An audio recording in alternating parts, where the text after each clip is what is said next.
Hello there and welcome. Before you get too comfortable, I'd like to gently remind you to like the video and subscribe if you're new here, and perhaps let me know in the comments where you're tuning in from and what time it is for you. Now dim the lights and let's ease into tonight's journey together. This evening, we turn our thoughts to something so quietly familiar, so often overlooked, that we rarely pause to consider its long and winding story. Paper. A simple sheet, so ordinary in our modern world, yet once a marvel of ingenuity and patience. A delicately woven mat of fibres, patiently pressed and dried under the sun, bearing words, sketches, prayers, inventories. The soft rustle of its surface now echoes through centuries of human history. Before there was paper, there were other ways of remembering. People etched onto stone, they pressed into clay, they painted on animal hides and stitched knowledge into silk. Each method bore the weight of its own complexity, heavy, costly, and slow to produce. And so the need grew, quietly, gradually, for something lighter, something more yielding, more abundant, something that might carry ink like the sky carries a whisper. Our story tonight does not gallop forward. It wanders in soft footsteps from early fibres and humble bark to the careful hands of Chinese craftsmen, through bustling markets along the Silk Road to the candle-lit scriptoriums of medieval Europe. It is a story of quiet revolution, not of thunder and spectacle, but of folding and soaking, of pressing and drying, of the enduring hum of human hands trying to make memory last a little longer. So, lie back now if you haven't already. Rest your head on the pillow just so, and let the long, patient story of paper unspool beside you like a scroll slowly unfurling with the hush of history's breath. Long before paper, as we know it, came into being, there were fibres. Loose strands, peeled from the stems of plants, stripped from bark, teased from old rags, or left behind by insects and animals. These fibres, though fragile and unassuming on their own, formed the beginnings of something quietly revolutionary. And while it might be tempting to think of paper's story as starting with a singular invention, it is rather a tale of evolution, of gradual, unhurried development that passed through many hands, across cultures and centuries, before it became the sheet we hold today. In the most ancient times, people sought to leave records of trade, of devotion, of law and myth, and to do so, they turned first to materials close at hand. Clay, for example, was abundant and pliable in regions like Mesopotamia. It could be inscribed with a stylus, left to dry or baked to last even longer. These cuneiform tablets, though durable, were weighty and impractical to transport. They were not for the casual note or idle sketch. They were statements etched in permanence. Elsewhere, the Egyptians pressed reeds into service. The papyrus plant, which grew along the lush banks of the Nile, offered a useful stalk. Its inner pith could be sliced into thin strips, laid crosswise and pressed under pressure to form a writing surface. The resulting sheets, though prone to brittleness and unsuited to folding, were a great leap forward. They allowed for scrolls, long, continuous documents that could be rolled and stored. For many centuries, papyrus was the medium of choice across the Mediterranean world, but papyrus had its limits. It did not age well in humid climates, and the plant itself grew only in a narrow geographical band. Its production and trade were tied closely to Egypt, making it vulnerable to shifts in political or economic power. In parts of Asia, particularly in China, another path began to unfold. There, silk offered a surface for writing, light, strong, and beautiful, but it was by its very nature a luxury. few could afford to write upon it, and fewer still could afford to waste it. This scarcity placed a quiet pressure on scholars, officials, and artisans to find something more practical, more available. Thus, people began to look downward, to the earth, to the plants that grew in abundance, to the refuse left behind by industry and life. Bark from trees, the discarded remnants of hemp, the rags worn thin from repeated use. These humble materials began to suggest a possibility that if one could soften and break them down just enough, they might blend into a pulp, and that this pulp, when spread and pressed, might harden once more into a surface fit for pen or brush. This idea did not spring forth all at once. It crept in slowly, as craftsmen and tinkerers played with mixtures and methods. They would soak the fibres in water, ferment them gently, stir them with wooden paddles, and then strain the mixture through fine screens. What emerged was something new, a mat of entangled threads, delicate and pale, that could be dried and cut, and most miraculously written upon. It was not yet paper, as we would recognize it today. The texture was rough, the process inconsistent, but it was a beginning, a promise held within those tangled fibres that something more refined might one day emerge. In these early stages, there was no single inventor. There were only many quiet hands working patiently with what they had. The story of paper's birth, then, is not a tale of sudden genius, but of slow understanding, of people noticing, adjusting, and trying again, and through this gentle persistence, a foundation was laid. Even as the idea of papermaking began to take shape, its presence was limited. It was a local craft. Its methods passed from one region to the next, sometimes whispered between families, sometimes observed by travellers or traders.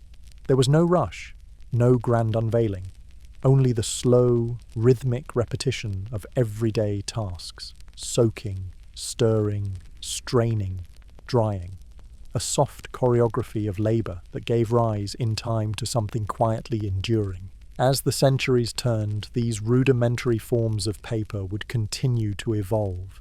The materials would change, the techniques would refine, but the essence would remain, the gathering of fibres, the mixing with water, the spreading and shaping, the drying in open air. It is a process that feels almost meditative, like the gentle breathing of history itself. And so, in the humblest of places, in sheds and courtyards, beside rivers and beneath trees, the early roots of paper took hold. Not with thunder or acclaim, but with a hush, a whisper of fibres coming together, of memory taking form in something light enough to lift with one hand, yet strong enough to carry the weight of thought across generations. Before paper found its place as the everyday companion to thought and memory, other materials bore the burden of writing. In the heartlands of early China, where dynasties rose and fell in careful rhythm with the cycles of nature and power, the act of recording knowledge was never taken lightly. It was a sacred duty, often painstaking and slow, shaped as much by tradition as by the tools at hand.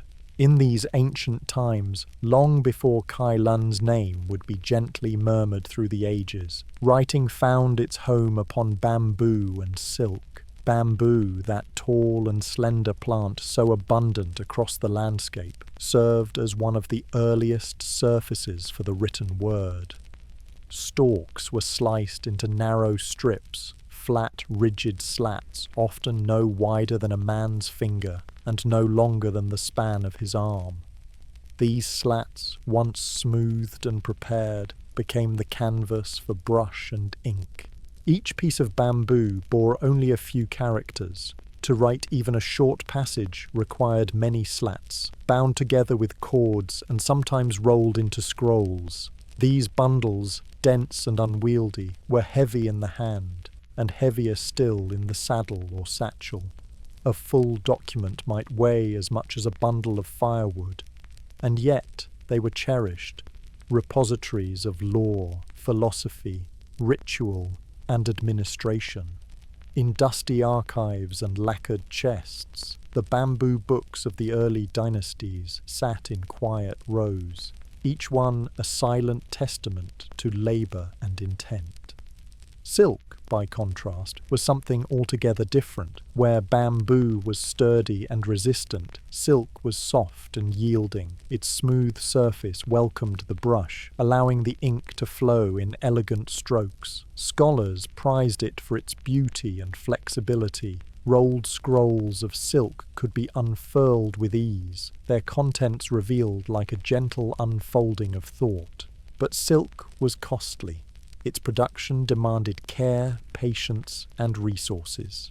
From the tender cultivation of mulberry trees to the rearing of silkworms and the delicate reeling of their threads into usable fibre, every stage of silk making required skilled hands and calm conditions.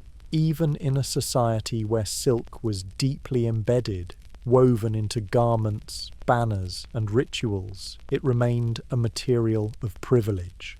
To write upon it was an act of reverence, reserved for imperial edicts, sacred texts, and artworks of refined calligraphy. And so a quiet tension arose. The need to record knowledge grew, empires expanded, bureaucracies thickened, and scholars multiplied. Yet the tools of writing remained cumbersome or expensive. Every character etched into bamboo took time. Every scroll painted onto silk bore a cost. There was no room for excess, no space for the everyday scribble or idle thought. This scarcity shaped the nature of writing itself. Brevity was not merely a style, it was a necessity. Documents were concise, their language honed to convey the maximum within the minimum. Scholars trained their memories rigorously, for much could not be written down. The act of writing became sacred and deliberate, its slowness woven into the fabric of intellectual life. As generations passed, these methods evolved in subtle ways. The preparation of bamboo grew more efficient. Slats were standardized, their surfaces treated with care to receive ink more cleanly. Techniques for binding and storing improved. And with silk, methods of production expanded slightly, making scrolls more available, though never truly commonplace. Still, a sense of limitation persisted. The materials themselves imposed boundaries. Bamboo could not be folded. Silk, though flexible, was vulnerable to wear. Neither could be easily duplicated, and so, even as ideas flourished through Confucian texts, early histories, medical treatises, and bureaucratic records, they remained anchored in physical weight. Thought was still a burden, quite literally carried on the back. It is in this context that the yearning for something new began to quietly stir. The desire for a medium that was light, affordable, and plentiful, something that could be folded, stacked, stored with ease.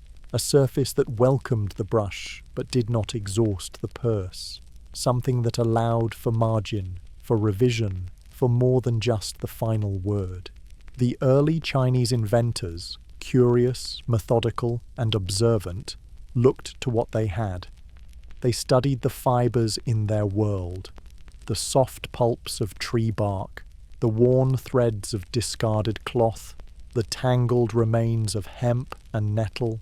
They soaked, they mashed, they strained. They learned to create a slurry, a pulp of softened plant matter suspended in water, and from this to lift sheets with a mould and leave them to dry. Even before the famous name of Cai Lun would grace the annals of invention, these quiet experiments laid a foundation. They hinted at a different future for writing, one where the burden might be lessened, where the act of recording might become more agile and widespread. But still, in these early stages, bamboo and silk held firm. They were familiar, they carried tradition. Change, especially in matters of such cultural weight, does not happen quickly. It creeps in like a whisper, slowly softening the edges of what once seemed permanent. And so, as we leave behind these earliest mediums, the rigid slats of bamboo and the flowing scrolls of silk, we begin to sense the quiet necessity that gave rise to paper, a material born not from spectacle, but from daily need, not from sudden insight, but from patient adaptation. Its story, like the fibres it is made from, is a gentle tangle of the old and the new, spun slowly through time into something that would one day rest in every drawer, every satchel, every hand. In the year 105 of the Common Era, within the orderly confines of the Han Dynasty's imperial court, a man named Cai Lun stepped quietly into history. His name would become gently enshrined in the annals of invention, not with fanfare or fireworks, but through a document submitted with solemn formality to the emperor's attention. It was a memorial, modest in tone, yet bearing within it the seeds of quiet transformation. Cai Lun served as a eunuch at the Han court, a position that, while limiting in some personal respects, afforded a certain closeness to imperial affairs. He was not a general or a minister. He did not govern provinces or lead armies. His work was administrative, technical, even routine. And yet it was within this space of quiet responsibility that his enduring contribution began to take shape. According to surviving accounts, many of them compiled in later dynastic histories, Cai Lun's improvement to papermaking was not the invention of the idea itself, but rather a thoughtful refinement of existing practices. As we have seen, the concept of pressing plant fibres into thin, dried sheets had already been explored in various corners of China, but the process remained inconsistent, the quality uneven. Cai Lun observed, adjusted, and gently systematized. His method was simple, though its elegance lies precisely in that simplicity. He gathered a blend of materials, old rags, tree bark, hemp waste, and fishing nets past their usefulness. These were soaked thoroughly, softened into pulp, and broken down into their fibres. This wet mass was then suspended in water and stirred, creating a thin slurry. Into this mixture, a mould was dipped, a wooden frame with a fine mesh stretched across it. As the frame was lifted from the vat, water drained away, leaving behind a delicate mat of interwoven fibres resting atop the mesh. This mat, still damp, was carefully transferred to a flat surface, often a piece of felt or cloth. There, it was pressed to remove excess moisture, then left to dry in open air or beneath the soft warmth of the sun. The result was a sheet, thin, light, and receptive to ink. Not as fine as silk, nor as rigid as bamboo. Something altogether new. It could be folded, stacked, stitched, and cut. It allowed for annotation and amendment. It offered the chance, at last, for writing to become more than the preserve of officials and aristocrats. When Cai Lun presented his method to the emperor, it was not merely a technical report, it was a proposal, gently revolutionary in its implications. He argued for the use of cheaper materials, for the reuse of waste, and for the expansion of literacy through more accessible writing surfaces. His improvements were recorded under the name Cai Huji, Paper of the Marquis Cai, a title bestowed upon him in later honour, long after his death. Cai Lun himself did not live to see the full flowering of his contribution. The records suggest he fell from imperial favour in his later years, entangled in the slow and often unforgiving currents of court politics. His final days, it is said, were marked by withdrawal and sorrow, yet his method endured, quietly, persistently, like the fibres he once pressed into sheets. In the decades that followed, his papermaking techniques spread across the Chinese heartland. Artisans adopted and adapted it, refining the tools, experimenting with new blends of fibre, and developing ways to enhance strength and smoothness. Mills began to appear in regions beyond the capital, often situated near streams or rivers, where water could be drawn to aid in soaking and rinsing. Families passed down their skills in quiet workshops, the rhythms of soaking, pressing, and drying becoming part of the gentle fabric of daily life. Paper soon found its place not only in government records, but in poetry, correspondence, and art. Scholars embraced it for its subtle responsiveness to brushstrokes. Monks used it for copying sutras and scripture. Children learned their first characters upon it. It became, in time, an unassuming companion to thought and learning. But the transformation was not only material. As paper spread, it brought with it a subtle shift in how knowledge was shared and remembered. The burden of writing began to ease. The permanence of stone and clay gave way to something more flexible, more forgiving. Thought could now travel farther, be revised more easily, and take on new forms. Folded pamphlets, bound volumes, ephemeral notes. The very texture of memory softened. Still, none of this came quickly.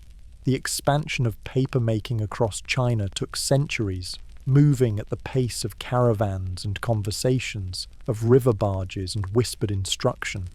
But once it took hold, it quietly reshaped the landscape of literacy, not with drama, but with presence, like a gentle tide lapping at the edges of what was once thought fixed. Today, Cai Lun is remembered not for dramatic acts or lofty speeches, but for the soft rustle of a new kind of page. His name floats gently across the centuries, tethered not to a single moment, but to a method, a way of seeing the overlooked potential in what others discarded. Old nets, torn rags, bark peeled from trees, a way of turning the humble into the enduring. In the quiet craft of papermaking, as shaped by Cai Lun and those who came after him, we see the power of slow revolution, of change that does not shout but settles in, a sheet at a time, a stroke at a time, until one day the world has shifted and scarcely anyone remembers what it was like before.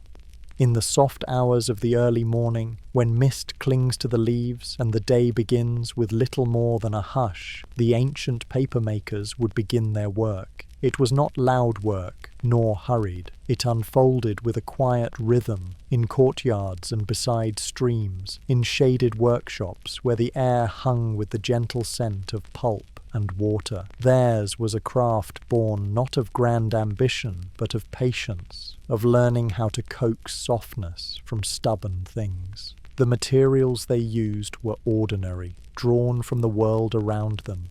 Tree bark, particularly from the paper mulberry, was among the most favoured. The tree, with its broad leaves and pale, smooth bark, offered a fibre both strong and yielding. The bark would be stripped in narrow bands, then soaked for days, even weeks, until it softened into pliancy. As it sat submerged in wooden vats, the fibres would slowly loosen, their tight bonds easing beneath the water's gentle insistence. Alongside bark, hemp was used, often the remnants of worn cloth or discarded ropes. Hemp had long been cultivated for its many uses, in textiles, cordage, and food. Its fibres were coarse but durable, and when broken down, they offered a fine mesh well suited to holding ink. Old hempen garments, too tattered for wear, found a second life in this quiet craft, repurposed into sheets that would carry poems, prayers, or simple records of grain and tax. In many regions, the waste of silk production, short threads, broken cocoons, and other detritus, was added to the mixture. Though not as common, it added a certain softness to the resulting sheet, a subtle sheen that pleased the brush. But more often than not, it was the bark and hemp that carried the weight of production. Their fibres, long and strong, gave the paper its structure. Their origins, so humble, reflected the quiet ingenuity of those who worked with them. The process began with boiling. The softened bark and hemp were placed in large pots, often made of clay or iron, and heated slowly over wood fires. Ashes from burned plants might be added to help break down the fibres further, a natural alkali to hasten their dissolution. For hours, sometimes longer, the mixture would bubble and steam, the fibres separating more fully with each passing moment. Once boiled, the pulp was beaten, not harshly, but firmly. Wooden mallets were used to pound the mass until it reached the consistency of a loose porridge. This part of the work required both strength and care. Too little, and the fibres remained coarse and clumped. Too much, and they broke down too finely, losing the interlocking structure needed for a strong sheet. Then came the pulping vat, a broad wooden basin filled with clean water into which the beaten pulp was stirred. A thin, milky suspension formed, pale and almost translucent, with fibres drifting gently through it like threads in slow current. This was the heart of the process, where the transformation truly began.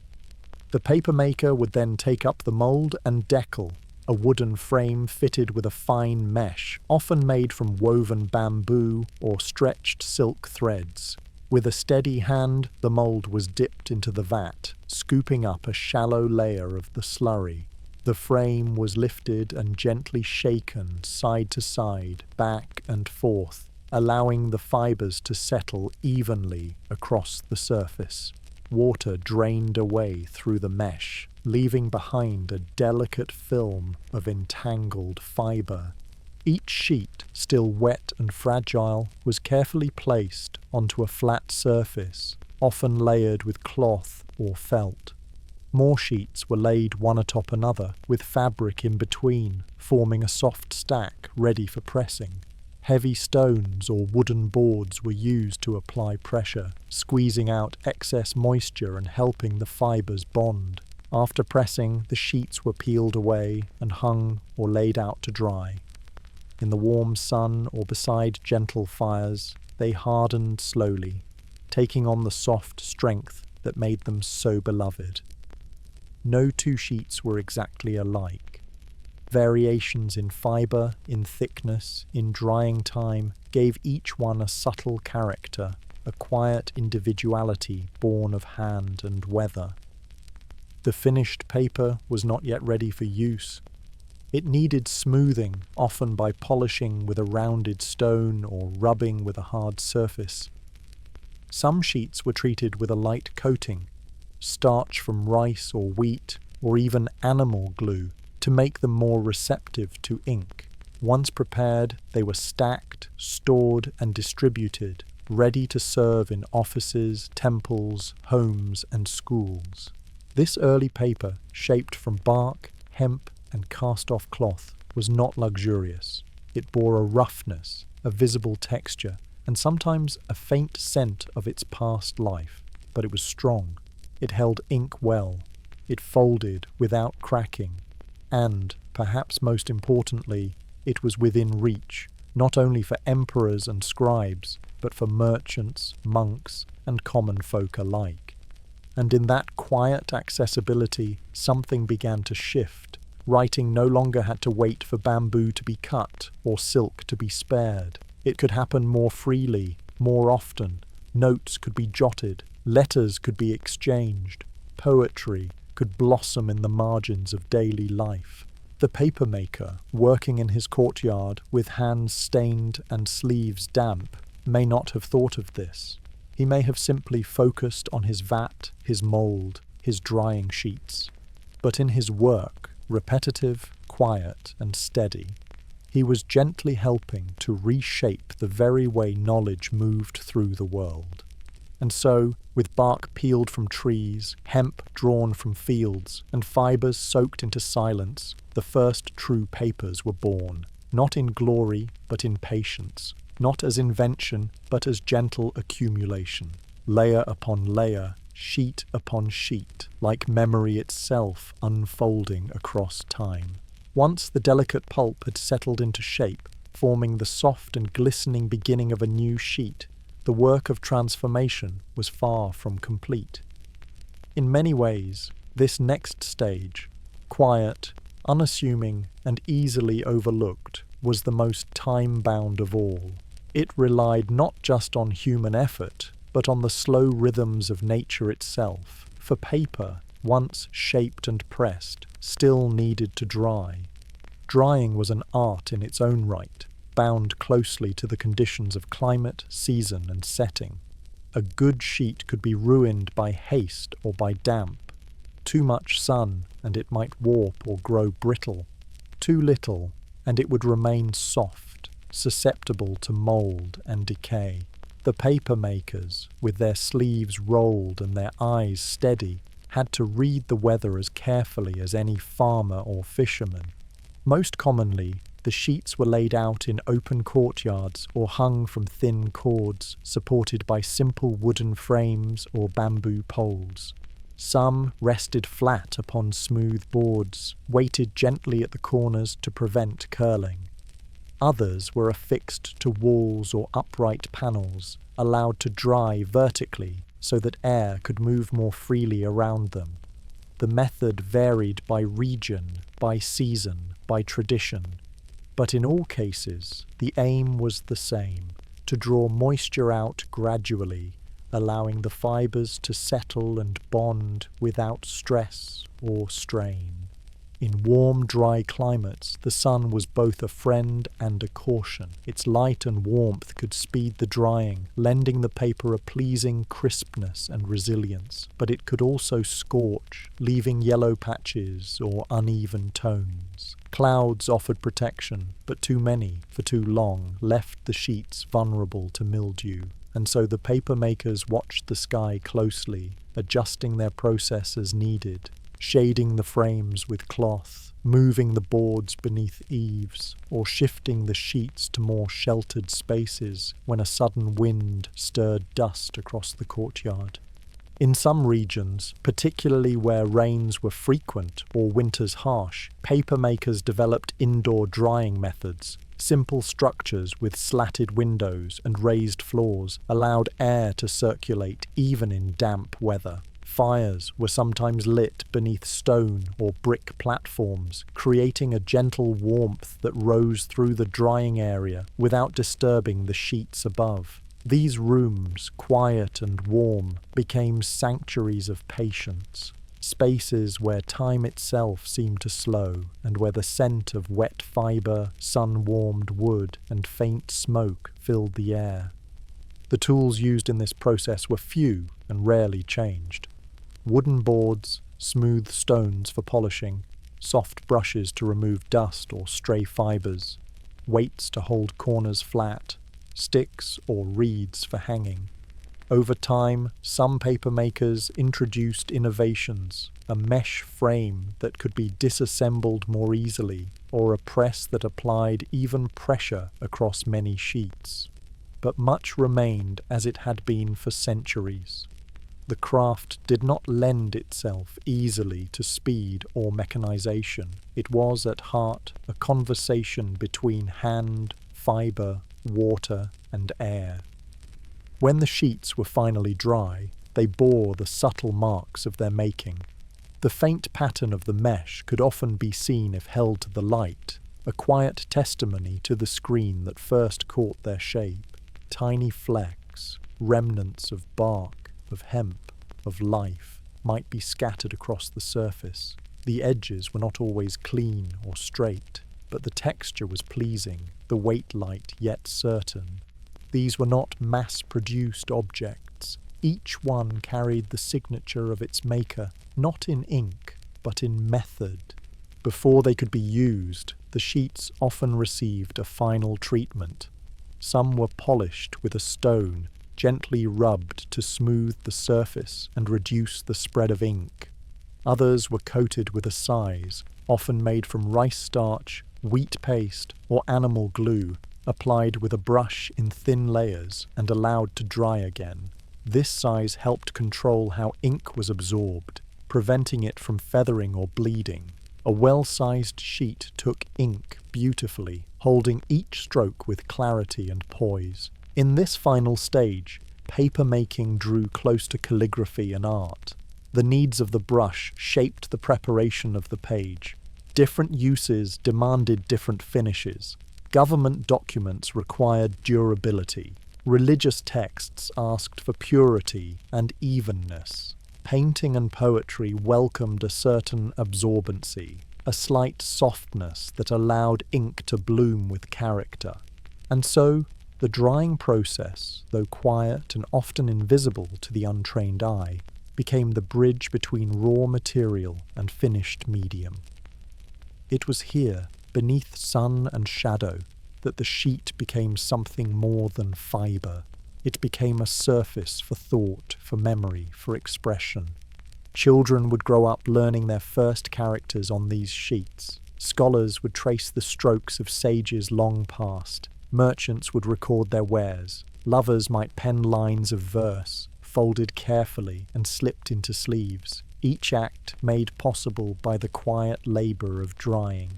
And though the names of most papermakers have faded, unwritten, unrecorded, their work endures. Not in monuments or fame, but in the unnoticed grace of paper that bends without breaking, that holds a line with patience, that yields and remains. In every old manuscript, every faded letter, every prayer scroll gently unfurled, we find the echo of drying boards in the sun, of cords strung beneath eaves, of hands lifting a damp sheet into air and light. It is a craft of waiting, of watching and trusting, of letting nature do its part, and in that perhaps lies its most lasting lesson, that some things are best when not hurried, that strength and beauty often come not from pressure, but from time. Once paper had taken its form, pressed, dried, and prepared with care, it did not remain idle for long. The world, ever in need of record and recollection, quickly found ways to fill it. And so, the early uses of paper unfolded gently across desks and laps, across temples and market stalls, until the once humble sheets became inseparable from the daily act of writing. In China, where the first recognizable paper was refined, its adoption grew not with fanfare, but with quiet necessity. Officials in the Han bureaucracy, once burdened by the weight of bamboo slips, began to appreciate the lightness and economy of paper. Where once a single decree might be carried in a bundle of slats, now it could travel folded in a sleeve or tucked into a pouch. Administrative records, civil registers, inventories, and legal notices began to appear in increasing number on these new surfaces. At first, the paper was used for scrolls. This format was familiar, long rolls, sometimes meters in length, unwound from one side and rolled onto the other as the reader progressed. The scroll allowed for continuous text, an unbroken thread of thought flowing from right to left in neat, vertical columns. It suited the rhythm of brush and ink, the slow, deliberate pace of reading and reflection. Scholars would sit with scrolls laid out before them, one hand guiding the roll, the other tracing characters as they read aloud in low tones. In homes and schools, paper brought a gentle shift. Children learning their first characters could now do so more freely. Where bamboo had been costly and silk scarce, paper offered room for repetition. Errors could be made, corrections attempted. The page no longer felt like a final verdict. It became a space for practice, for experimentation, and with this change, a quiet expansion of literacy began to stir. Monks, too, embraced the new medium. In Buddhist monasteries, where the copying of sutras was both spiritual duty and meditative act, paper became a welcome ally.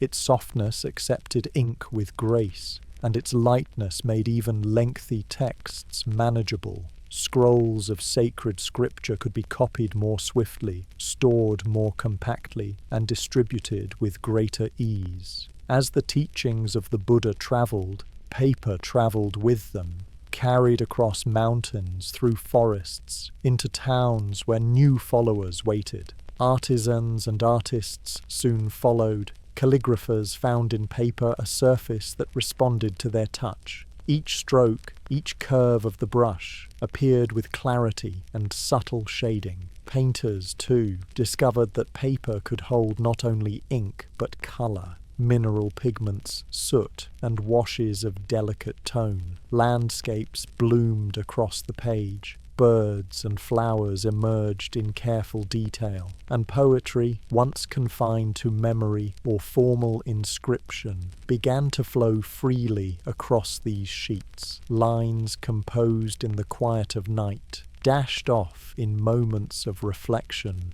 or joy. But this growing use did not bring uniformity. Early papers varied widely in quality and appearance. Some were coarse, meant for wrapping or temporary notes. Others were refined, sized, and polished for writing or painting. Regional differences in materials, technique, and preference meant that no two batches were quite the same. Yet in all cases, the essence remained. A sheet born of fibre and patience, carrying thought from mind to page. Scrolls, for a time, remained the dominant form. They fit well with established habits and storage methods. In libraries and archives, scrolls were kept in lacquered boxes or cloth bundles, labelled with wooden tags to indicate their contents. Larger collections were stored in pigeonhole-style shelving, each compartment holding rolls of similar size. Scholars and officials knew by feel and weight what lay within. And yet, even as scrolls flourished, new forms began to emerge.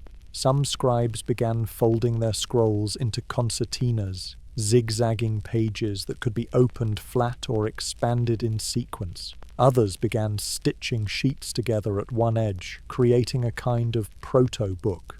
These early bindings, still tentative and experimental, hinted at the possibilities of a new relationship between reader and text. The flexibility of paper encouraged such innovation. Unlike bamboo, it could be cut and folded. Unlike silk, it could be pierced and bound without fraying. It could be trimmed to size, gathered into bundles, slipped into pouches, or stacked on shelves. It did not dictate form. It responded to need. As trade routes expanded, paper began to travel. Scrolls and loose sheets passed from hand to hand, from town to caravan to city. Some bore government decrees. Others carried religious instruction, trade agreements, personal letters. Each one, in its own way, became a vessel of connection, a line stretched across space and time. And in each new region it touched, paper encountered new hands, new uses. But here, in its earliest flowering, it remained a quietly transformative force. It did not announce itself. It slipped in through the cracks of daily life, easing burdens, lightening loads. Perhaps the most remarkable thing about these early uses of paper is how quickly it became ordinary. Within a few generations, it was no longer a novelty. It was simply there, as if it had always been, on the desk of the magistrate, in the satchel of the scholar, beneath the sleeve of the merchant. It had become part of the scenery of thought, unobtrusive, ever-present. And yet it changed everything, not with noise, but with possibility, by making space for more voices, more writing, more remembering, by making thought lighter, more portable, more free. In the rustle of early scrolls, in the brush strokes of first attempts, in the folded letters carried across distances, there lies the quiet proof of paper's power, not in its brilliance, but in its readiness to serve, in the way it allowed others to speak, to dream, to record. And so it was, long before printing presses and publishing houses, that paper began its work. Not with spectacle, but with softness. Not with proclamation, but with presence. The spread of paper beyond its eastern cradle did not occur in a single moment nor along a singular path. Rather, it moved slowly, like morning mist rolling across plains and valleys, carried not by armies or edicts, but by merchants, monks, and the silent tread of travellers. And at the heart of this westward journey lay the vast expanse of the Eurasian steppe, open, wind-swept, and quietly connecting distant worlds. These steppes, stretching from the edges of China to the grasslands of Hungary, were neither barren nor forgotten. They pulsed gently with the movement of caravans and riders, of tents pitched and fires lit beneath stars. For centuries they had served as thoroughfares, routes not only of trade but of culture and craft. And it was along these ancient arteries, loosely bound by the rhythms of the Silk Road, that paper began to travel. The Silk Road was never truly a single road. It was a web of tracks and trails, meandering across deserts, threading through mountain passes, skirting the edges of empires. Merchants moved in slow processions, their camels laden with bales of silk, spice, jade, and lacquer. With them travelled ideas, spoken, bartered, exchanged beside wells and over shared meals.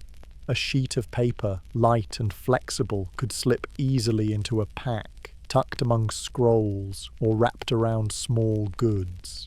It asked little space and offered much in return.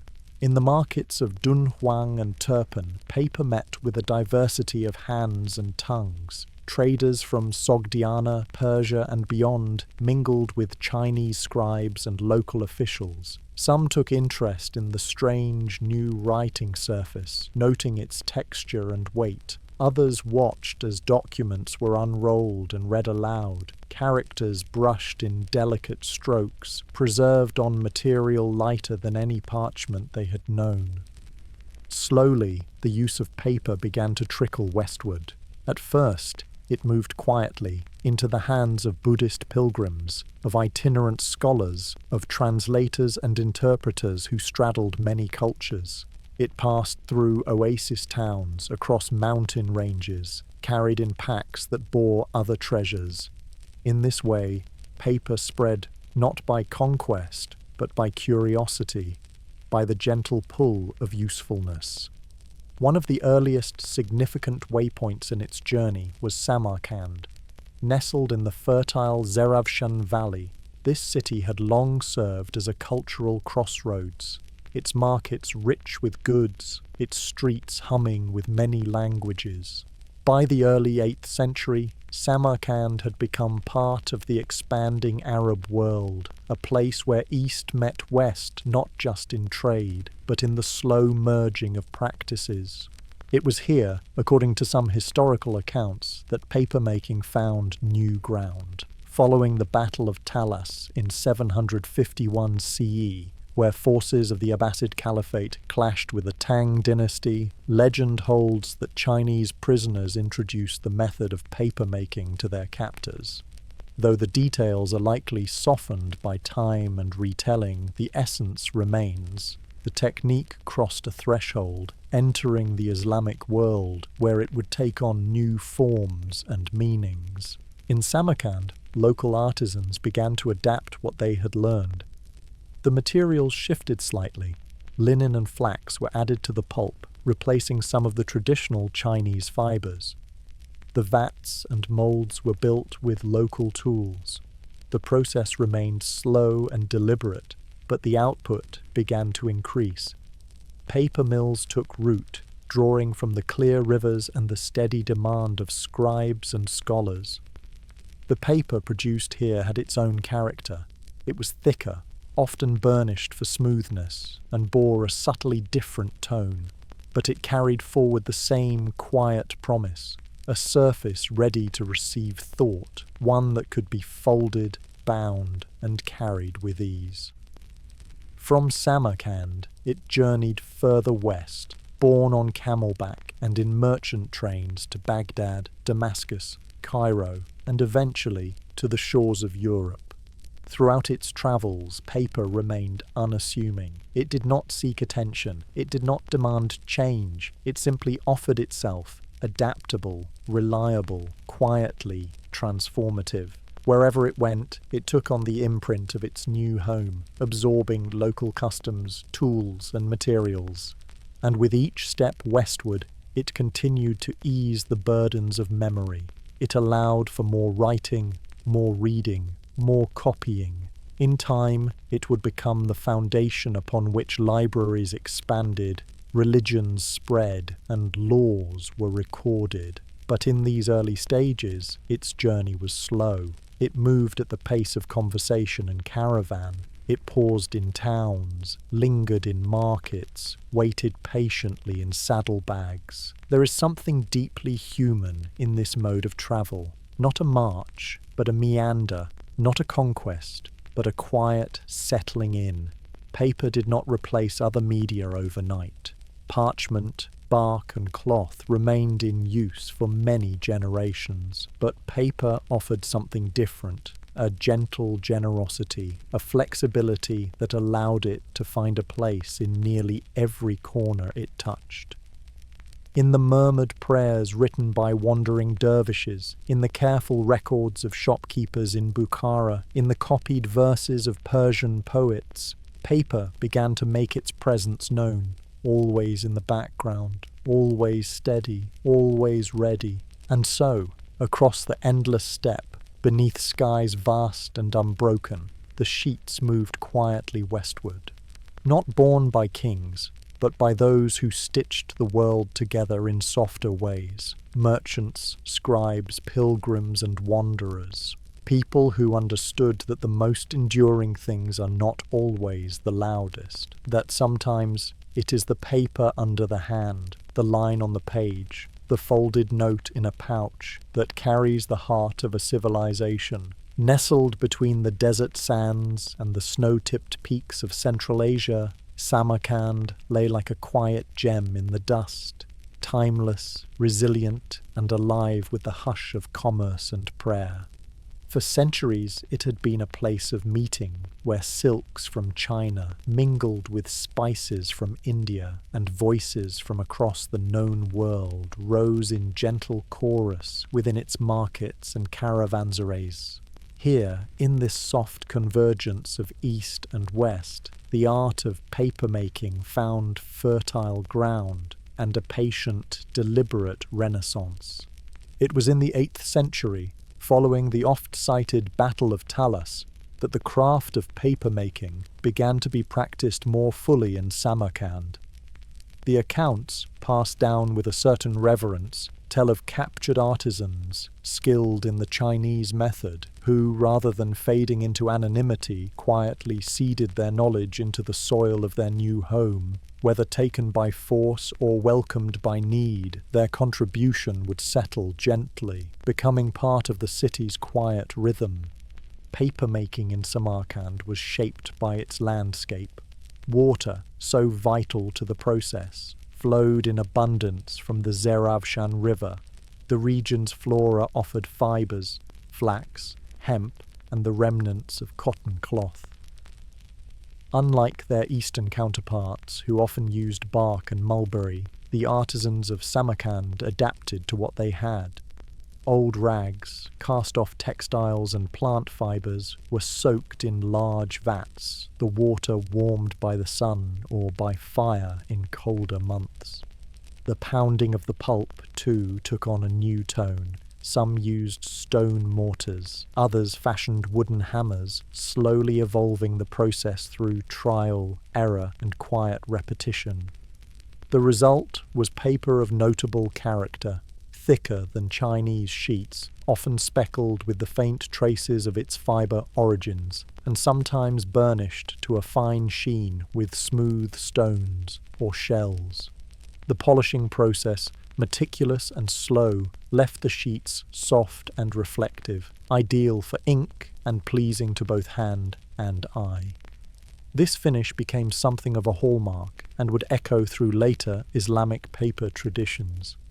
In Samarkand's bazaars, paper became a valued commodity. Scribes sought it out for their ledgers and letters, artists for their sketches and designs. Religious scholars, particularly within the growing centers of Islamic learning, saw in it a worthy medium for preserving sacred texts. Quranic manuscripts, once limited to parchment or carefully inked wooden tablets, began to be written on paper, expanding access, allowing for wider study, and fostering the gentle spread of literacy. Workshops sprang up across the city, modest spaces, often family-run, where the process unfolded in soft continuity. One could pass by in the morning and hear the splash of water being drawn, the slap of pulp being pounded, the rustle of drying sheets fluttering on lines or pinned to boards in the sun. The smell, earthy, slightly sweet, tinged with the smoke of fires and the faint tang of lime, lingered in the air like a memory. Though never a secret, the process of making paper in Samarkand was treated with care. Techniques were passed down quietly, parent to child, neighbor to apprentice.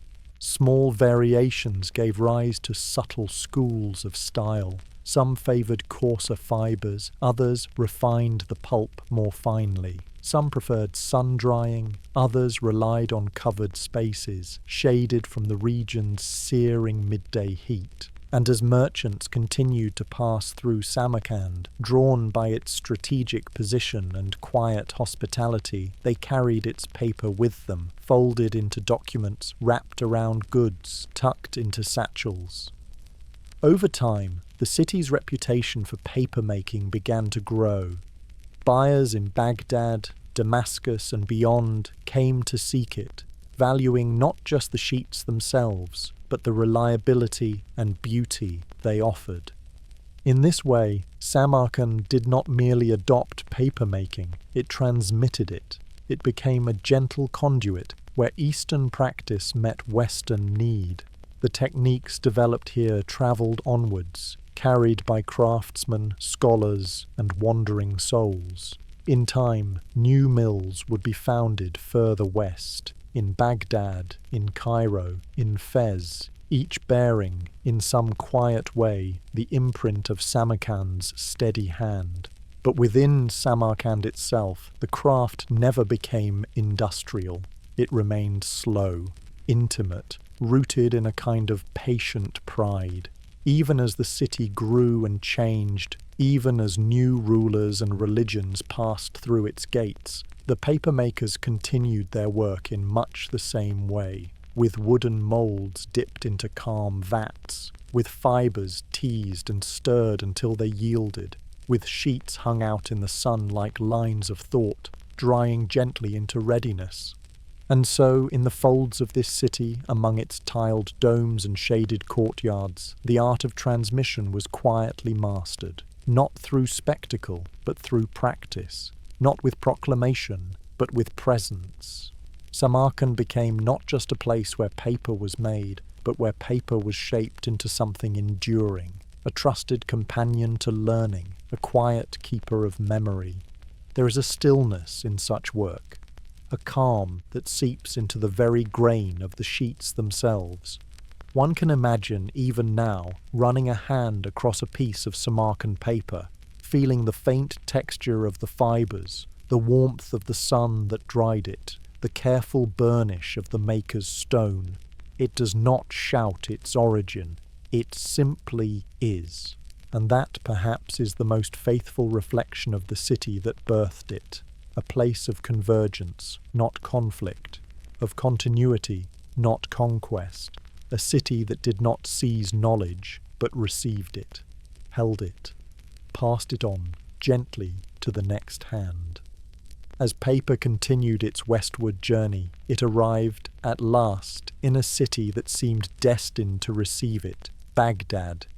Founded in the 8th century under the guidance of the Abbasid caliphs, Baghdad rose not as a fortress, nor as a monument to might, but as a city of learning, a city of books. Its streets echoed not with the clang of arms, but with the soft cadence of scholars in conversation, the scratch of pens upon pages, the rustle of scrolls being opened and read. Here, paper found its true flowering. The Abbasid Caliphate, at its height, stretched from the mountains of Persia to the shores of North Africa.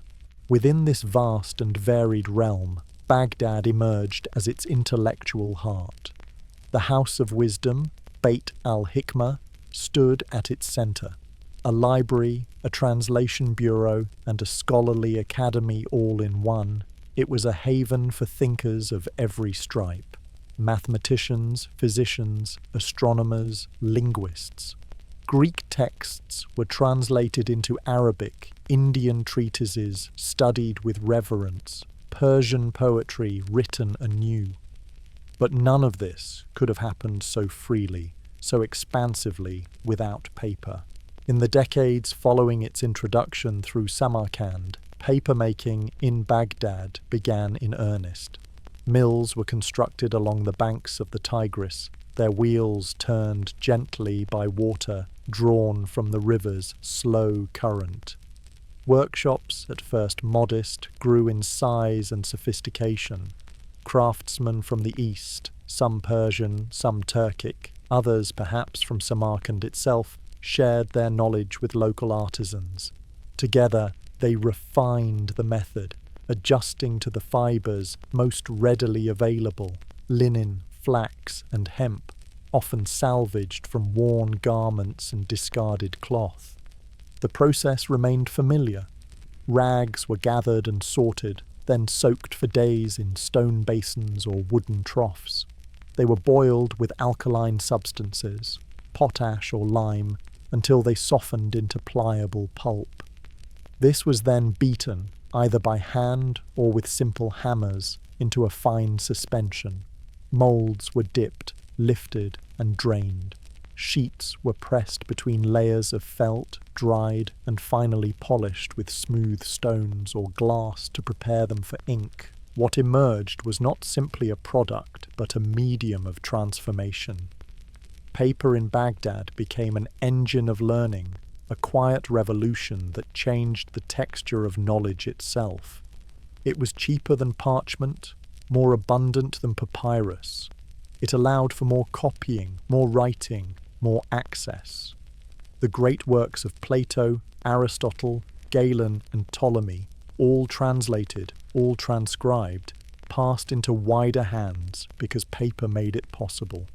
The calligraphers of Baghdad, trained in the graceful curves of Arabic script, embraced the new surface with joy. The ink held firm, the lines clear and delicate. Illuminators added colour, flourishes of gold and lapis. Scribes, working slowly in the glow of oil lamps, filled sheet after sheet with words that shimmered with meaning. Books began to appear in greater number, still precious, still slow to produce, but no longer singular or unreachable. Markets grew around this industry. Booksellers opened stalls near mosques and schools. Bindery shops stitched and covered volumes in leather and dyed cloth. Paper merchants weighed and measured their stock, offering sheets of different sizes and qualities. Some were coarse, fit for wrapping or ledger work. Others were fine and white, suited to poetry or formal correspondence. Each had its place, each filled a quiet need. Even beyond the scholarly realm, paper began to alter the habits of life. Merchants kept more detailed records, officials maintained clearer accounts, letters travelled more easily between distant cities. Knowledge, once locked in memory or bound in rare parchment, now flowed with gentler ease. And in Baghdad's many homes and schools, young minds learned to write not on wooden tablets or scraps of bone, but on paper. They practiced their characters, repeated verses of the Quran, copied lines of poetry. The page became a part of their daily rhythm, familiar, forgiving, always ready. Within the court itself, caliphs and viziers came to rely on paper for correspondence and record-keeping. Diplomats carried folded notes across empires. Poets composed odes for royal gatherings, their lines brushed onto scrolls that passed from hand to hand. The very act of governance became more supple, more precise, aided by this humble sheet.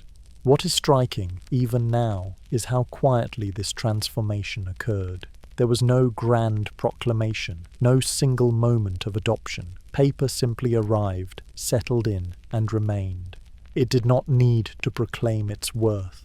Its usefulness spoke softly but clearly, page by page. And from Baghdad it travelled outward once more, through the Maghreb, across the Mediterranean, into the courts of Spain and the workshops of Sicily. With each step it carried not just text, but technique. Papermakers, inspired by the Baghdad model, set up mills in Damascus, Cairo, Fez. Each new city added its voice to the craft, its materials, its rhythm. But it was in Baghdad that paper first truly bloomed, not just as a craft, but as a companion to thought.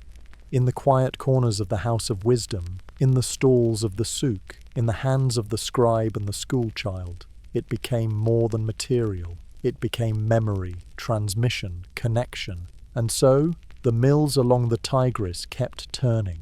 The vats were stirred, the moulds dipped, the sheets dried in long rows. The scent of pulp mingled with the perfume of jasmine, with the smoke of lanterns and the rustle of pages, and the city, gently and without haste, wrote itself into the enduring story of paper. Long before paper became commonplace in the towns and halls of Europe, the continent had already developed its own quiet traditions of writing and record.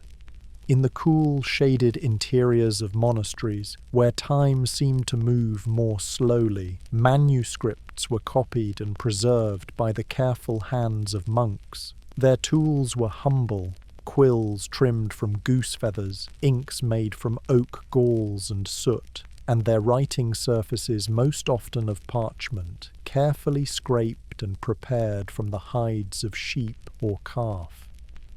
Parchment was durable, smooth, and capable of holding intricate lettering and lavish illustration. Yet it was costly, its production tied to the rearing and sacrifice of livestock. A single codex might require the skins of dozens of animals, each one washed, stretched, scraped, and dried in painstaking sequence. In the dim scriptoria of abbeys and priories, the pace was slow, the work devotional. Every page was a commitment of time and resource, every illuminated initial a miniature act of reverence. But Europe, like all regions, was not untouched by the subtle tide of paper's westward drift. Through the Islamic territories in Spain and Sicily, and by way of the Mediterranean trade routes, paper began to appear at the edges of the Latin-speaking world. At first it arrived in small quantities, curiosities, really, folded sheets used for letters or merchants' accounts, brought in by traders or diplomats. It felt strange to European hands, light, flexible, not nearly as robust as vellum. Suspicion followed, as it so often does with the unfamiliar. Indeed, many early reactions to paper in medieval Europe were marked by hesitation. Some clerics viewed it as inferior, unworthy of sacred texts or serious scholarship. Its Eastern origins gave rise to quiet unease. But merchants and administrators, concerned less with the material's pedigree than with its practical virtues, began to see its potential. It was in the realms of commerce and governance that paper first began to find a foothold. In the Italian city-states, particularly in Venice, Genoa, and Amalfi, the needs of expanding trade networks called for more flexible means of keeping records. Ledgers, contracts, shipping manifests, all were more easily managed on sheets that could be folded, stacked, and filed.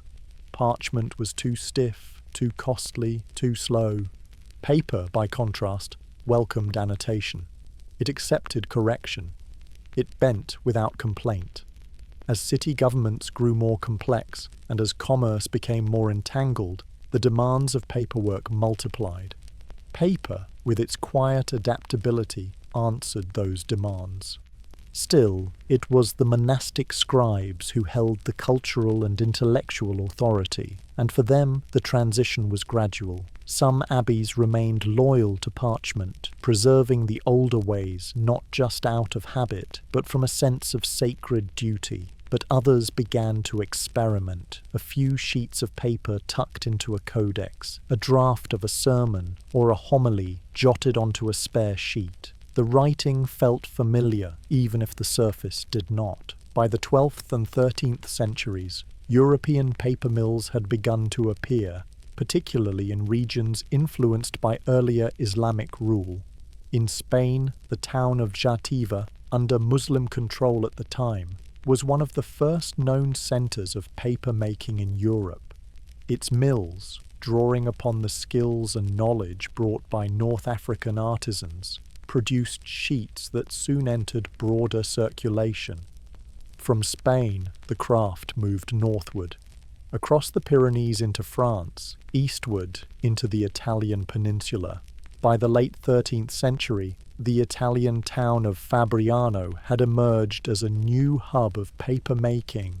Its artisans introduced innovations: water-powered hammers for pulping, animal gelatin sizing to strengthen the sheets, wire molds that left faint patterns, watermarks, within the paper itself. These changes brought both consistency and beauty, and slowly European skepticism began to soften.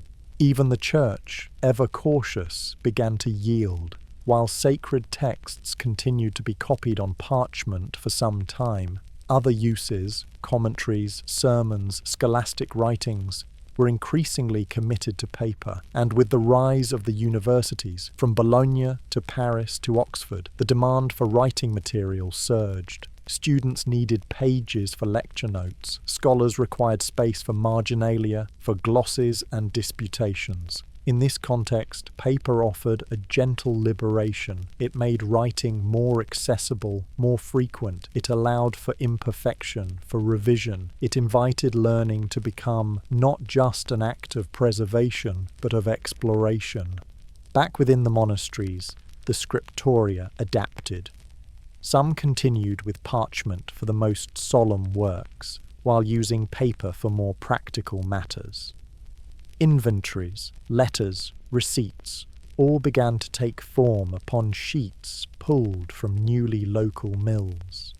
And as generations passed, and as the memory of initial suspicion faded, paper became simply part of the landscape of thought.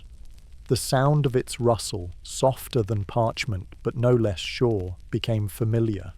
It was there in the quiet hours before Lauds, when a monk copied a passage by lamplight. It was there in the abbey library, where sheets were gathered into quires and bound into volumes. It was there in the cupboard of the almoner, where records of alms given and goods received were carefully tucked away. Paper, without ceremony, had arrived, and though it would still be some time before it displaced parchment entirely, its quiet presence began to shape the rhythm of medieval European life. It became the page upon which thoughts were tried, tested, and sometimes set aside, the surface for learning not yet polished, for prayers not yet formalized. It offered space to think, and in so doing, it became a vessel of thought itself. In the long arc of history, few transitions are so gentle, but paper, with its softness and simplicity, managed just that. It did not demand attention. It did not claim superiority. It merely offered itself and allowed the world to adapt at its own pace. And so, in the stone halls of abbeys and the crowded streets of growing towns, amidst the ink and the chant and the candles' flicker, paper settled into Europe like a quiet guest. Not hurried, not grand, but necessary and here to stay. The slow acceptance of paper in Europe was not merely a matter of craft or convenience. It was, more deeply, a question of trust. For centuries, parchment had served as the guardian of the written word, its supple surface bearing the weight of scripture, law, and learning. its origins in animal skin, its durability, its association with the sacred, all lent it an aura of permanence. Paper, by contrast, arrived with little ceremony, born not from beasts, but from cast-off rags and water. It was softer, lighter, and, in its early forms, more prone to wear. For some, this made it suspect. For others, it made it useful. The rivalry between parchment and paper was never open conflict. Rather, it unfolded in the quiet corridors of abbeys, in the offices of notaries, in the bustling workshops of scribes and stationers. Each medium had its place, and for a long while those places remained distinct. Parchment for the formal, the eternal; paper for the mundane, the immediate. One could trace the tension in the pages of a single volume, a religious manuscript begun on parchment, later continued on paper when supplies ran low or funds dwindled. The shift was visible, tangible, and for some, unsettling. A parchment folio carried with it the weight of tradition. Its very texture whispered of authority. A paper sheet, by comparison, seemed almost ephemeral, its fibres too loose, its sound too soft. And yet, paper's advantages slowly won favour. Its production was less costly, its supply more abundant. Where parchment required animal hides, each one scraped, stretched, and trimmed, paper relied on cloth and plant fibre, materials far easier to come by in a growing and increasingly urbanized society. As Europe's population began to rise again after the long shadow of the plague, so too did its appetite for writing. More records, more books, more letters, paper made such abundance possible. In the towns of Italy and southern France, this shift became particularly noticeable. Municipal governments, expanding their bureaucracy, began to favour paper for minutes, contracts, and legal instruments. The weight and stiffness of parchment were ill-suited to large volumes of correspondence or the burgeoning demands of civic administration. Paper, folded and stacked, answered more quietly. Still, formal resistance lingered. In some regions, especially within the Holy Roman Empire and the British Isles, certain courts refused to accept paper documents as legally binding.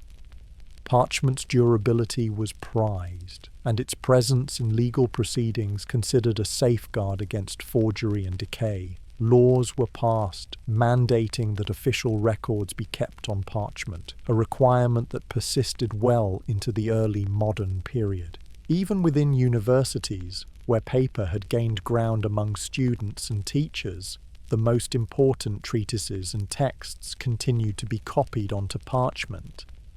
The two media existed side by side, their coexistence marked by necessity rather than preference. Paper offered access, parchment offered assurance. Printers, when they emerged in the 15th century, encountered a similar duality. The first printed books, such as the Gutenberg Bible, were produced on both materials. A limited number of copies were made on vellum, intended for the wealthiest patrons and the most prestigious libraries. But the majority were printed on paper, its surface more forgiving to the press, its supply more suitable to scale. With the rise of printing, the acceptance of paper began to accelerate. The press demanded consistency, speed, and volume, qualities parchment could not readily provide. Printers turned to local mills, forming relationships with papermakers who tailored their sheets to the needs of the new machines. Molds were sized accordingly, fibres adjusted to improve strength and ink absorption. The appearance of watermarks during this period, those delicate patterns embedded in the sheet during formation, offered a new layer of legitimacy. At first decorative, they soon became a form of quality assurance, a quiet mark of provenance. Stationers and buyers came to recognize the symbols of trusted mills, and paper, once doubted, gained a new kind of authority. Yet even as paper grew more refined, it retained a certain earthiness. It did not aspire to the smooth perfection of vellum. Its surface held texture, its fibres sometimes visible beneath the ink. It bore the touch of human hands more readily. In this, perhaps, lay its enduring appeal. It was not untouchable. It was not rare. It was made from the remnants of daily life. Rags worn thin, hemp rope frayed with use, the offcuts of linen and flax. It carried memory in its very substance. And so, gradually, parchment's rival became its companion, then its successor, not by overthrow, but by endurance, by meeting the needs of a changing world, more connected, more literate, more dependent on the written word than ever before. The shift was uneven. In the North, the transition took longer. In legal and religious contexts, parchment continued to be revered. Even into the 18th century, deeds and indentures were still penned on vellum, their heavy folds stored in drawers and chests with ribbons and seals. But elsewhere, in schools, in shops, in homes and humble chapels, paper had become the norm. Its sound was now the sound of writing, its smell the smell of ink and glue, of thought made tangible. By the time parchment began to fade fully from use, few remembered a world without paper. The early doubts, the whispered comparisons, the formal declarations in favour of hide over fibre, all had grown quiet. Paper had done what it always did, entered softly, settled in, and stayed.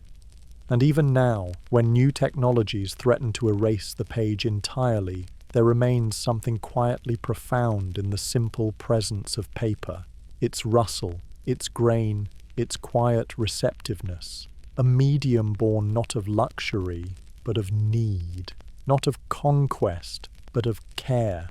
It endures not because it is perfect, but because it has always been enough.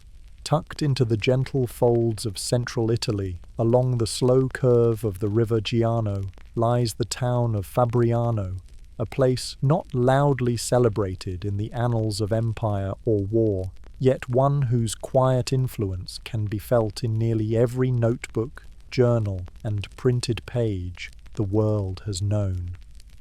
For it was here, in the 13th century, that papermaking in Europe took on a new depth of refinement. Not merely replicating the methods of the East, but adapting, enhancing, and anchoring them into a distinctly European craft. The earliest records of papermaking in Fabriano date from the 1270s, by which time the town had already established itself as a small yet active centre of artisanal production. Leatherwork, wool, iron forging, each played a part in the hum of local industry. But it was the mills set along the river's edge that would come to define the town's enduring legacy. Drawing upon techniques passed down from the Islamic world through Spain, Sicily, and the broader Mediterranean trade networks, Fabriano's papermakers began their craft with the familiar tools: wooden vats, fine mesh moulds, and the same process of soaking, pounding, lifting, and drying. But they did not merely preserve the methods, they transformed them. One of their most notable innovations was the use of water-powered hammers to break down rags into pulp. Previously, this work had been done by hand, tedious, laborious, and slow. The introduction of a camshaft mechanism, turning wooden hammers in rhythmic succession, allowed larger quantities of pulp to be produced more consistently. With this change, production became more efficient and paper of reliable quality could be made in greater volume. The materials remained humble, mostly linen and hemp rags gathered from nearby towns and cities. These were washed, sorted, and stored in quiet heaps, their past lives as clothing or household cloth slowly giving way to a new form. Once pulped and suspended in water, the mixture was lifted with moulds, fashioned not just with plain mesh, but with carefully woven wire patterns, creating, for the first time in Europe, what came to be known as the watermark. Watermarks in Fabriano began simply, geometric shapes, crosses, stars, but grew increasingly intricate. They served both practical and aesthetic purposes. For the papermaker, they marked the sheet's origin, a signature of sorts. For the user, they indicated quality, providing a subtle assurance of the sheet's pedigree. In time, these watermarks would become an art in themselves, reflecting guild symbols, local saints, even coats of arms. Another important development in Fabriano was the use of animal gelatin sizing. Applied after the sheet had dried, this substance, derived from boiled parchment scraps and hides, was brushed or soaked onto the paper's surface, then dried once more. The result was a smoother, more ink-receptive sheet, resistant to feathering and smudging. For scribes, artists, and printers alike, this was a welcome refinement, allowing for crisper lines and greater control. These technical improvements, combined with the quality of local water and the care of skilled workers, gave Fabriano paper a quiet renown. It was strong yet soft, uniform yet handmade. Sheets from the town began to circulate through Italian city-states, Florence, Bologna, Venice, and from there into the broader currents of European trade. Stationers, accustomed to sourcing parchment and vellum, began to stock this new material alongside their more traditional wares. The rise of Fabriano paper coincided with a broader cultural flowering. The late medieval period saw a growing appetite for books, not only in monasteries and courts, but among merchants, scholars, and the rising literate classes. Universities were expanding, civic governments were growing more complex, art was becoming more portable, more personal. Paper, with its adaptability and subtle beauty, became the preferred medium for much of this activity. And in Fabriano itself, papermaking became more than a trade. It became a tradition. Families passed down techniques through generations, their surnames quietly embedded in ledgers and marginalia across the continent. The mills operated with quiet regularity, their wheels turning with the river's flow, their workers moving through the same patient routines day after day, soaking, pulping, dipping, pressing, drying, sizing, polishing. There was no rush, only rhythm, no urgency, only attention. The craft was protected by guilds, which established standards and sought to preserve the integrity of the process. Apprenticeships were long and closely supervised. Innovations, when introduced, were done so with care, tested over time, refined by use. It was a culture not of mass production, but of continuity. And yet, Fabriano paper found its way into the hands of many. It was used in chancelleries and universities, in churches and town halls. Artists like Michelangelo and Raphael would one day sketch on Fabriano sheets. Printers would run its pages through their presses. Poets would compose verses on its surface. In time, it would become so familiar, so trusted, that few would pause to ask where it came from or how it was made. That, perhaps, is its greatest testament. The paper of Fabriano did not seek recognition. It simply became part of the backdrop of thought, expression, and memory.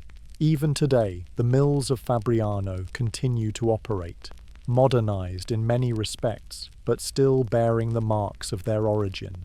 Visitors to the town can walk along the Giano, hear the soft turn of water wheels, watch as fibres are transformed in the same quiet ways. The tools have changed, the pace perhaps quickened, but the spirit remains.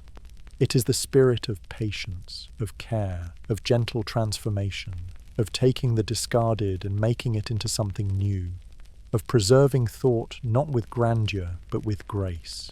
In every sheet that bears the Fabriano watermark, there lingers a whisper of that river, of those hands, of that long and careful history. And in that whisper, we are reminded that even the simplest objects, when shaped with attention, can carry centuries within them. In the quiet town of Mainz, nestled along the banks of the river Rhine, a quiet transformation was taking place in the mid-15th century.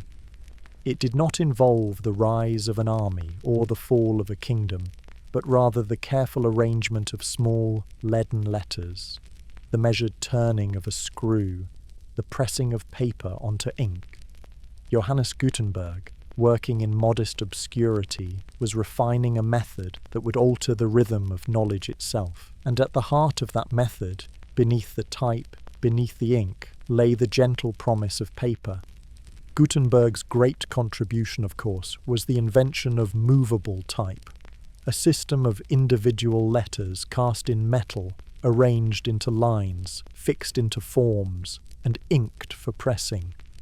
But printing, for all its ingenuity, required a surface both flexible and strong, something that could receive ink cleanly, be produced in number, and withstand the mechanical pressure of the press. Parchment, with all its dignity and durability, could not meet these demands at scale. But paper, light, adaptable, already present across much of Europe, offered itself once again as the quiet enabler of change. The early printed books, or incunabula, bore all the hallmarks of their manuscript predecessors. They were carefully laid out, often with wide margins and spaces left for rubrication or hand-drawn initials. The type mimicked script, and the paper on which they were printed, particularly in the case of Gutenberg's own Bible, was of the finest available. Strong, well-sized and smooth, it allowed for clear impressions and good ink adhesion. The printers of Mainz sourced their paper from local mills and from regions like Fabriano, where the craft had reached high levels of refinement. The Gutenberg Bible itself was printed in two versions, some on vellum for those of wealth and rank, and most on paper. These paper copies were lighter, easier to transport, and more affordable, though still costly by modern standards. Each sheet, folded and gathered into quires, was carefully sewn and bound, then distributed to clerics, universities, and patrons across the continent. It was not yet mass communication, but it was a beginning. In the years that followed, printing spread with quiet urgency. Printers in Strasbourg, Cologne, Venice, and beyond took up the craft, establishing workshops and presses in cities where learning and trade converged. Each press required paper, reams of it, and so the demand grew. New mills were established, old ones expanded. The rhythms of pulp and mould, of drying and sizing, kept pace with the turn of the press. Papermakers adjusted their production to suit these new needs. Sheets were sized to match standard formats used by printers: folio, quarto, octavo. The consistency of paper became more critical. Irregular fibres, poor sizing, or excessive moisture could ruin an impression, blurring the type or causing it to bleed. Printers sought reliable suppliers. Paper began to be bought not just by sheet, but by weight, by watermark, by reputation. What printing made possible, paper quietly sustained. The works of antiquity, long copied by hand in slow succession, could now be multiplied with greater speed. Treatises on astronomy, medicine, and law circulated more widely. Pamphlets emerged, bearing news and polemic.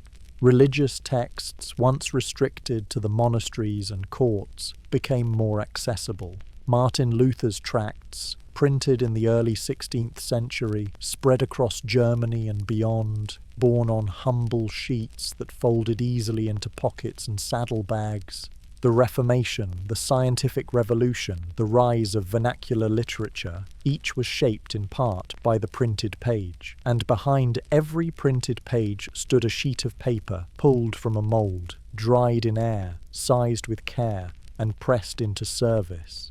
even as the press brought speed, the making of paper remained a slow craft. The mills continued their quiet work, gathering rags, boiling, pounding, forming sheets one at a time. Watermarks still adorned the pages, sometimes indicating the year, the maker, or the region of origin. Collectors and historians would later trace the spread of books not only by their text, but by these ghostly emblems embedded in the paper. For the reader, however, it was the paper's feel that often left the deepest impression. The slight tooth of the surface, the way it turned under the hand, the way ink settled into its fibres, not resting on top like paint, but soaking in gently, becoming part of the page. In this, paper offered more than convenience. It offered intimacy, a sense that what was written or printed was not just seen, but touched, held, lived with. As printing matured, papers diversified. Some were made finer for works of art or luxury editions. Others were coarser, suited to broadsheets, flyers, or daily use. But all retained the same essential character: handmade, fibre-based, quietly resilient. Even in the great libraries that rose in the wake of the printing age, where volumes multiplied by the hundreds and thousands, the presence of paper remained central. The scent of it, the sight of shelves filled with its many forms, defined the very experience of knowledge in the early modern world. Scholars turned its pages with care, printers stacked its sheets with precision, readers folded it, annotated it, bound it into their lives. And so, Gutenberg's press, for all its metal and ink and movement, rested upon the same quiet foundation that had carried memory for centuries. Paper, adapted, improved, and still handmade, the unsung companion of every revolution in thought, every expansion of access. Its role was never loud. It did not proclaim itself, but in each leaf of the printed page, in the weight of the book, the bend of the spine, the soft whisper as one sheet follows another, paper remained the steady breath beneath it all. By the 16th century, paper had moved far beyond the cloisters and print shops of Europe, no longer confined to the margins of scholarship or the machinery of religion and state. It began to seep into the quiet folds of ordinary life.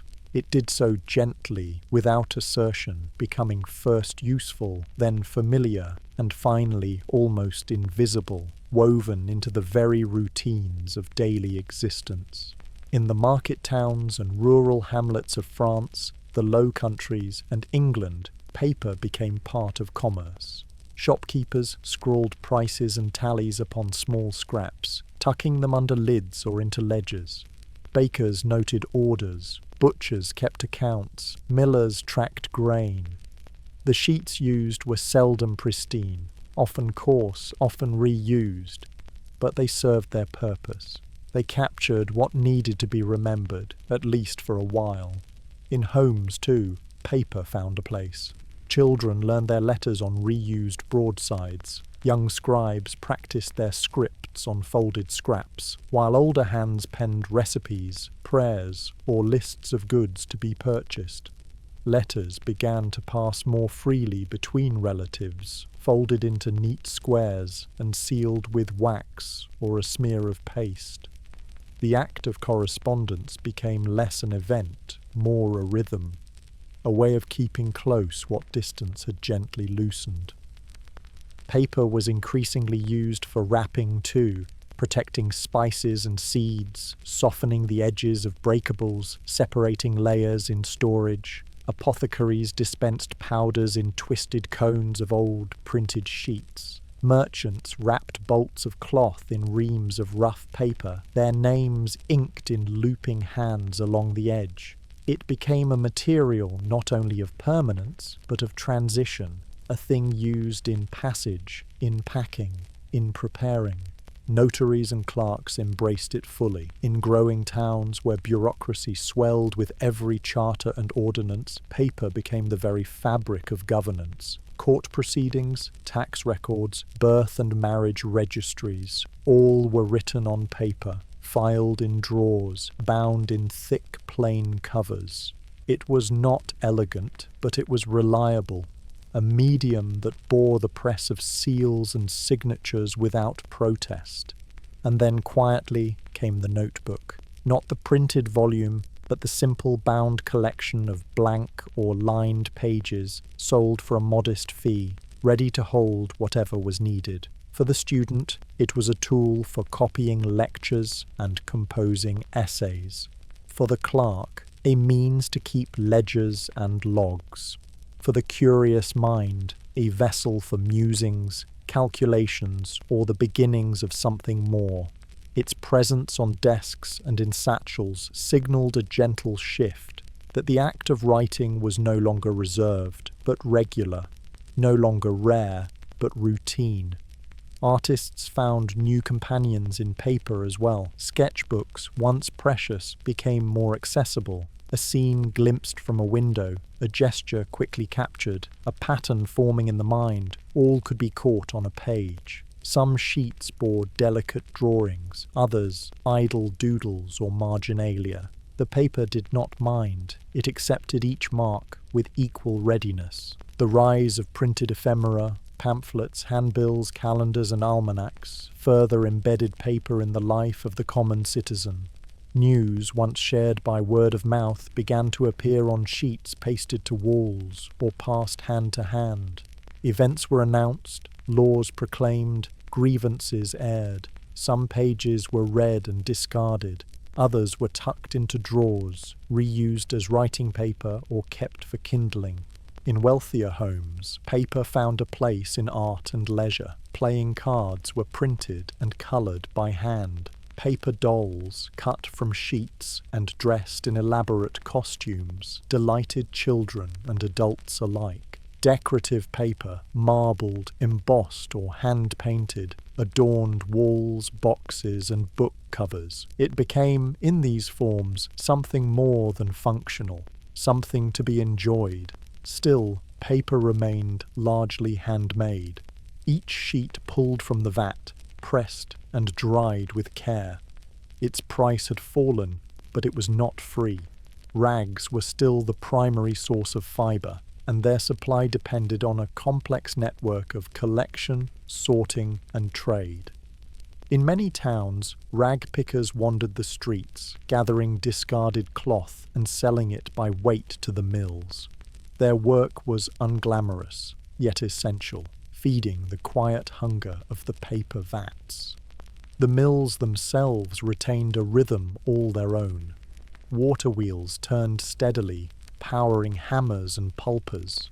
Workers soaked, stirred, dipped, and dried, repeating motions taught by generations before. The sound of dripping water, the slap of wet pulp, the rustle of drying sheets, all formed a backdrop to the lives of those who laboured there. It was not fast work, it was not always clean, but it yielded something lasting, something used by those who might never know where it came from. And that, perhaps, is the essence of paper's quiet revolution. It did not change the world through spectacle or shock, but through availability, through presence. It met the everyday where it lived, offering itself not as marvel, but as means. By the 17th century, paper was no longer a novelty in Europe. It was a tool, a companion, a material so familiar it required no explanation, and in this it fulfilled its promise, not to astonish, but to support, to carry ink and image, to hold the fleeting and the lasting alike. One could find it in the pockets of travellers, in the drawers of desks, beneath the candles of counting houses. Folded, crumpled, bound, or loose, sometimes cherished, often discarded, always useful. And so the everyday sheet came to stay, not because it was perfect, but because it was enough, because it held what needed holding, because it allowed the small acts of writing, wrapping, and remembering to unfold in peace. As we move gently through the centuries, past the rise of empires and the fading of faiths, beyond revolutions loud and quiet, we find that paper, humble, pliant, and unassuming, has remained. It has outlasted its skeptics, surpassed its rivals, and woven itself into the everyday with such subtlety that we often forget it had a beginning at all. Yet its legacy, though quiet, is profound. A legacy not of invention alone, but of continued use, of ordinary presence. By the dawn of the modern era, paper had become inseparable from the rhythms of human thought and record. It held the contracts that governed cities, the sermons that filled churches, the sketches that would one day become cathedrals. It bore the first notes of invention, the first stumbles of learning, the first lines of poetry written by candlelight on winter evenings. Its surface witnessed the full spectrum of human emotion, joy and grief, anger and hope, recorded in inks both grand and utilitarian. It is perhaps this breadth that makes paper's legacy so enduring. Unlike tools designed for one purpose, paper was endlessly adaptable. It absorbed what was given to it. It served without judgment. It allowed memory to take form, whether in the pages of a diary or the ledgers of a shop. It became the archive of the ephemeral, a place where passing thoughts might find rest. Even as industrialization reshaped the world, the essence of papermaking endured.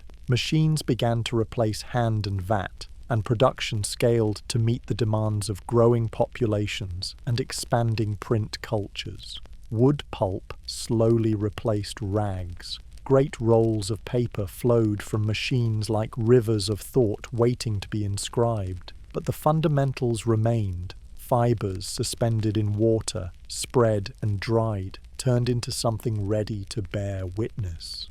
And so, into the factories of the 19th century and beyond, paper continued its quiet service. Newspapers, printed in haste, carried news from afar into kitchens and parlours. School books filled with questions and corrections guided generations of learners. Letters, still written by hand, despite the rise of the telegraph, passed between loved ones, folded and posted, their envelopes soft with handling.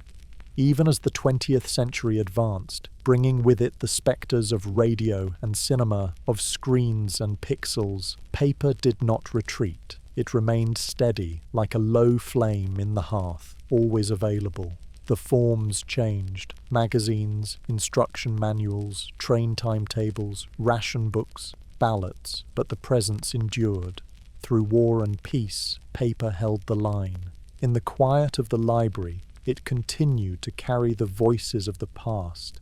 Shelves bore its weight with reverence. Margins, annotated in faded ink, held conversations across decades. In classrooms, chalk dust still settled on open notebooks. In homes, paper calendars tracked birthdays and harvests, appointments and saints' days. And in the solitude of writing desks, people still turned to blank pages when words were too heavy to say aloud. As the digital age gathered pace, many wondered if paper would finally be set aside. Screens flickered with the promise of a paperless world. Files were stored in clouds, messages tapped rather than written. And yet paper lingered. It lingered in the form of the notebook, chosen for its tactility, in the soft turning of pages before sleep, in the scribbled note passed across a table, in the handwritten recipe passed down through generations. Paper, for all its supposed fragility, endured where it mattered most, in moments of care, of presence, of stillness. Today, paper continues its quiet life. Often overlooked, often taken for granted, it remains in forms both grand and ordinary. The bound volume on the shelf, the folded program at a local concert, the sketchbook carried into a field, the form filled at a waiting room desk, the love letter, hesitant and trembling, sealed and sent. Its presence is rarely celebrated, yet it holds a dignity that comes from service freely given. It is not flashy, it does not clamour, but it stays. And in staying, it reminds us of something quietly human. The need to record, to communicate, to preserve and share. The desire not to forget. Paper's legacy lies not in the great libraries alone, nor in the proclamations it once bore, but in its constancy, in the way it folded itself into our lives, in the way it allowed us to leave traces of thought, of feeling, of self. From the bark and hemp of early China to the river-fed mills of medieval Europe, from the scrolls of scholars to the margins of schoolbooks, paper has walked beside us. Through slow revolution and quiet habit, it has borne witness. It has carried our burdens, celebrated our joys, and offered itself as the stage for our smallest, most fleeting expressions. It remains, on desks and in drawers, on walls and tucked into coat pockets, silent, patient, ever ready. And in that silence, a legacy unfolds, not shouted, not carved, but whispered, sheet by sheet, line by line, the enduring hush of paper, the gentle carrier of memory.